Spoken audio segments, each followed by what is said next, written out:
Brixton Hughes. Welcome to the third episode of the new Okar Effect.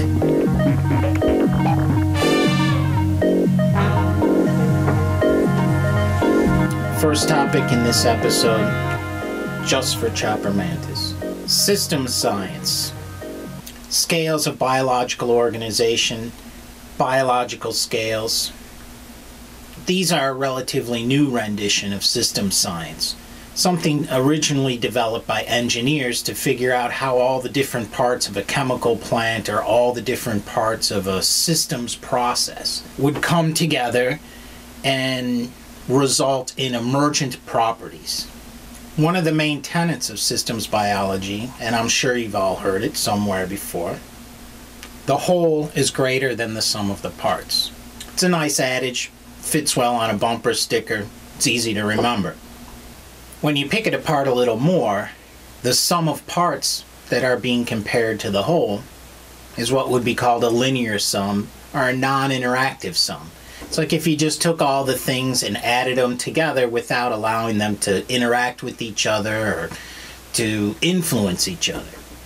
But when you really look at the whole, the thing that all of these parts make, it has properties that none of the parts really contain or cannot be predicted from the parts. That's why it was a big deal when you're making a chemical plant, because everyone designs the individual parts. We all know this reaction, then that reaction, then wash, then cool, then heat, then dry. But when you put the whole plant together, turn it on for the first time, you'll see emergent properties. Things you can't predict by understanding all the little individual components that go into the whole. The same applies to a cell. The same applies to a newt. Not Gingrich, I mean the little amphibious newt. Maybe I should use a different analogy. The same applies to a human being, to a monkey, to a mushroom. When you apply the principles of systems science to biological systems, you get systems biology. Remember, this show is about context. So in the biological context, what do we see of the scales of biological organization? You can start with atoms. The atoms arrange themselves and interact with each other to form molecules. Some of these molecules are very large, like proteins, DNA. Some are very small, like water, glucose, fats. All of the molecules arrange themselves into a cell. Cells arrange themselves into larger organisms. If we're talking about a differentiated organism, like a human being, the cells arrange themselves by way of anatomical structure. Structures are a form of organization. But if you think of it in evolutionary terms, it's really no small trick. As far as we know, life began on this planet, what we call life anyway, as single-cell organisms. But somewhere in the process of evolution, those single cells were able to form larger organisms based on the biological definition of an individual, which is an entity that can pass on its genome, its germline DNA, to the next generation. Every living thing we know of, in fact, that's the definition of being alive in some sense. That and metabolism.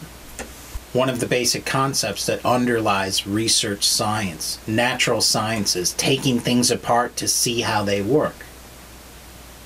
What did I just say? Taking things apart to see how they work. This is essentially what most research science is. That's what's meant by reductionism. Reducing everything down to the smallest units that we can understand, that we can investigate, and trying to predict the properties of the whole. That's how René Descartes explained it when he first came up with the concept of reductionism. But a lot of scientists have kind of forgotten the second half. They just think about understanding smaller and smaller bits because they can, separating them from all the other bits and studying their properties. What generally doesn't happen, although it's starting to happen in the last 10 years or so, are people trying to put those parts back together and try to understand the emergent properties of the whole. That is, properties that arise from the interaction of parts. So science, in a lot of ways, is focused on reductionism. That is, they focus on the one level of organization that their experiments, that their funding, that their knowledge can elucidate. I realize that the levels of organization that different reductionist scientists study relative to each other may be quite different. A structural biologist who's really interested in how the atoms fit together to form a macromolecule, that's one level of biological organization. Someone who studies ecosystems and how the weather works, they're looking at a different level of organization. It may be more complex than molecules. I say maybe, and please listen to the maybe. It may be more complex than molecules. Most scientists are focused on one level of organization, maybe two.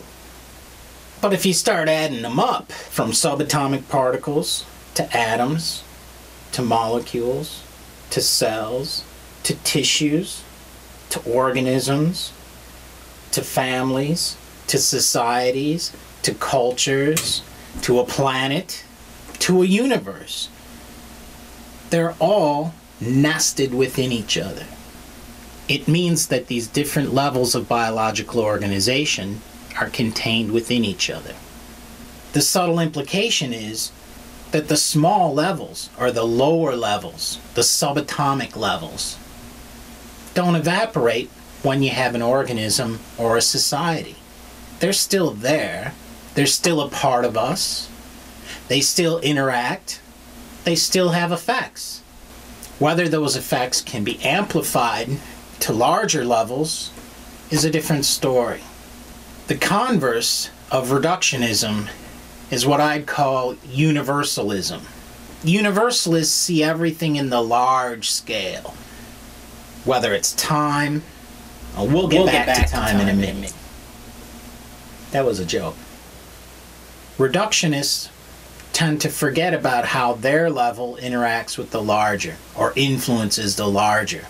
Universalists see the universe, the powers in the universe, God, for lack of a better word, and they often forget about the smaller levels. So if we're going to be serious about context, and we're going to be serious about scales of organization, then we have to look at all of them. We can't just be hung up on the ones that we think we understand, or that someone has given us money to look into, or that other people have encouraged us to think about. At some point, we have to listen to Descartes. And we have to start stitching all of this back together. I like to think about this as contributions to knowledge, contributions to society. We all have a role. You can't stand separate from your society. As much as the libertarians and Ron Paul would like to think that they can exist in a vacuum without interacting with their society, you can't. It's a biological fact that we're woven together. We have similar genes. We all breathe the same frickin' air. There's no way you can be separate. And so it is with understanding the universe and the world and the culture around us. Some people focus on the large scale, talk about how the universe influences humans, or how they would like to see the universe influence humans. Others are so caught up in understanding the structures of molecules that they've forgotten to look around them and see the culture they're immersed in. So when I say we have to come together as a people, as a species, as a planet, I don't just mean we need to organize politically, although that's one of the focuses here, because that's my part. That's the reduced state that I look at. All right? But I know it's not all that there is. There's a lot more out there besides politics. There's a lot more out there besides just me and my race and my timeline and my brain. all of our brains, all of our effort, all of our knowledge should come together. And after all, we're all looking at the same universe, the same culture, the same society. So if our definitions are accurate, then in some way, they should be the same. It may just be a matter of reinterpreting, using different words. I suggest one of the ways to begin to stitch all of this together is to open up to the other possibilities. You don't know everything. I don't know everything. All of us together might know everything. We might. And if we do, maybe we can make a change. Maybe we can redirect what's going on. Undoubtedly, this topic will come up again in this series, because I think this is really where our future lies. If we're going to stitch these things together, we have to have some common ground to start from. This is a very comprehensive common ground, and I suggest that this might be where we can begin. For an example of how this works in the real world, we can look to the Jasmine Revolution or the Arab Spring. There we saw people come together, the parts of a society, the people, the individuals that make up the society. The parts were given a new way to interact. Internets, social networking, and that interaction allowed the parts of the society, the individuals in a society, to come together in a new way and produce a new result. Now, it's only new in some sense. I mean, humans have been having revolutions and one party taking over from another and these not liking and killing and shouting and douche. We've been doing that. That's an old story for humans, to beat each other up, to cut off heads and shoot them in the back. It ain't new, but even so, it's an example of the parts coming together to generate a different emergent property within the system. In the near past, the relationships and the interactions between the people in these societies, the individuals in these societies, resulted in the emergent property of a dictator. Now they do something else. Real-world example of systems biology on the societal level. Keeping that analogy in mind, I'm going to talk about Miriam and Sheldon Adelson. This is the power couple, the ultra-rich power couple that basically have bought Newt Gingrich a chance to become the Republican nominee for president. Two people have done this. Two individuals interacting with the third, Newt Gingrich, catalyzed by money, have managed to influence our entire political culture. That's systems biology right there. I raise the issue of the Adelsons not only as an analogy for systems biology, rather because it's an analogy, a real analogy, of how undemocratic our governmental system has become. I'm making a judgment call here that democracy is the better way to run a society. Not everyone believes that. Some people think that's not good. If I listen to the Republicans, it seems like they like it when you have rich people, people at the top who have the power that control people underneath them. They don't want democracy. They want feudalism. Time may prove me wrong, but I think democracy is the better way to go. All right, so far they've blown $10 million on Newt Gingrich. Right? That's 3 times what Mitt Romney paid in taxes for 2 years. All right, they just blow that on their buddy Newt Gingrich. He may not win, he may not do anything, and they don't want anything from it for sure. All right? I don't believe that, but that's what they say. So they're just doing it for shits and grins, I guess. I don't know. Now, I'm not criticizing them. I have no problem with people with money. People who know me know I'm not so much about ceilings. I don't care where the ceiling of finance is. I'm more about the floors. All right, I want that nice solid floor. No cracks. No cracks so people can't slip between and become invisible. If we had that good basic floor, I don't care how much money you make. As long as your neighbor ain't starving, isn't scrambling to get money just so that they can feed their kids. I don't begrudge you your cash. What I do begrudge is that other people have to suffer and pay for that. And then you can just turn around and blow it on Newt Gingrich. The Adelsons are also a good picture of what's been happening in this country over the past 30, 35, 40 years. That is a transfer of wealth from the bottom to the top. The rich have gotten richer, the poor have gotten poorer, and the middle has been degraded. This power couple is a perfect example of that. Their personal wealth has increased 9 times in the last 10 years. But how many of you out there can say that? That your personal income and personal wealth has increased over the past 10 years? Few of you, I bet. Let alone 9 times.